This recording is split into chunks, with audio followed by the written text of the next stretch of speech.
Assalamualaikum warahmatullahi wabarakatuh. Selamat pagi, selamat siang, selamat sore, selamat malam semuanya. Sebelumnya, perkenalkan saya Ahna Koirul Agilat dengan NIM 8781952287 dengan prodi PGSD kelas 3J.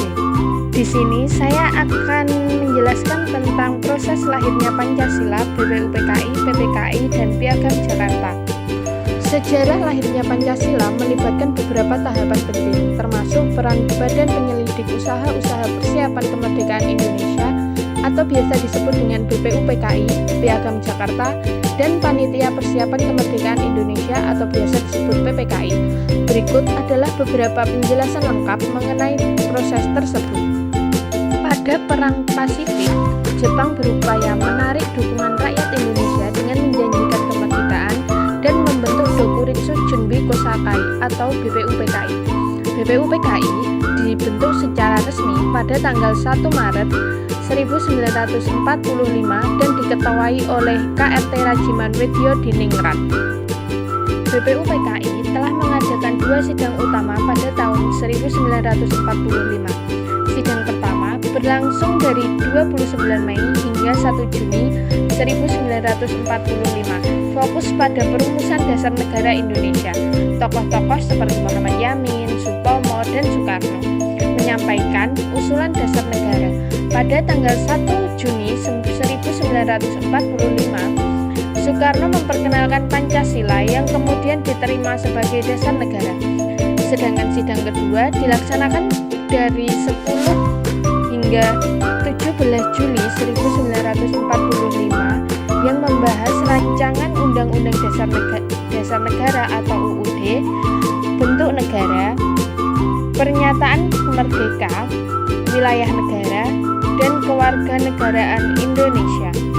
Materi selanjutnya adalah Piagam Jakarta. Untuk menyempurnakan rumusan Pancasila, BPUPKI membentuk Panitia 9. Panitia ini menghasilkan Piagam Jakarta pada 22 Juni 1945. Piagam Jakarta berisi rumusan Pancasila, namun dengan sila pertama yang berbunyi ketuhanan dengan kewajiban menjalankan syariat Islam bagi pemeluk-pemeluknya. Materi selanjutnya adalah PPKI dan pengesahan Pancasila. Setelah BPUPKI menyelesaikan tugasnya, dibentuklah Panitia Persiapan Kemerdekaan Indonesia atau biasa disebut dengan PPKI. Pada tanggal 18 Agustus 1945, PPKI mengadakan sidang untuk pengesahan UUD 1945. Dalam sidang ini terjadi perubahan pada sila pertama Piagam Jakarta, di mana frasa dengan kewajiban menjalankan syariat Islam bagi pemeluk-pemeluknya dihapus dan diganti dengan ketuhanan yang Maha Esa.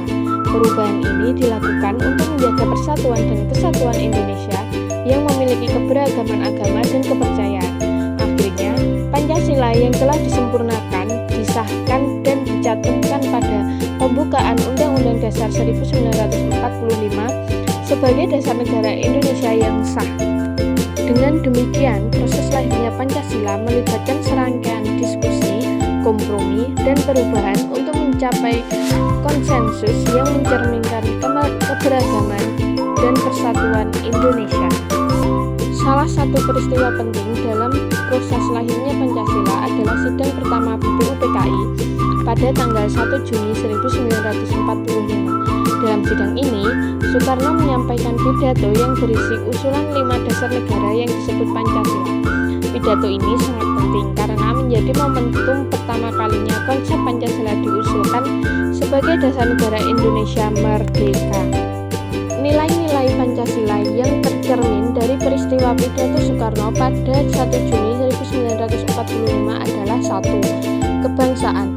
Soekarno menekankan pentingnya rasa persatuan dan identitas sebagai bangsa negara. 2. Internasionalisme atau perikemanusiaan. Soekarno juga menyoroti pentingnya menjalin hubungan baik dengan bangsa lain dan menghormati nilai-nilai kemanusiaan universal. Ketiga, demokrasi. Soekarno mengusulkan sistem pemerintahan yang berdasarkan musyawarah dan mufakat, di mana suara rakyat didengar dan dihargai. Keempat, keadilan sosial. Soekarno menekankan pentingnya menciptakan masyarakat yang adil dan makmur bagi seluruh rakyat Indonesia tanpa memandang perbedaan status sosial atau ekonomi. Yang terakhir, ketuhanan yang Maha Esa. Soekarno juga mengakui pentingnya spiritualitas dan kepercayaan kepada Tuhan dalam kehidupan berbangsa dan bernegara. Sebagai generasi muda, saya belajar bahwa proses lahirnya Pancasila melibatkan pemikiran mendalam, diskusi, dan kompromi dari para pendiri bangsa.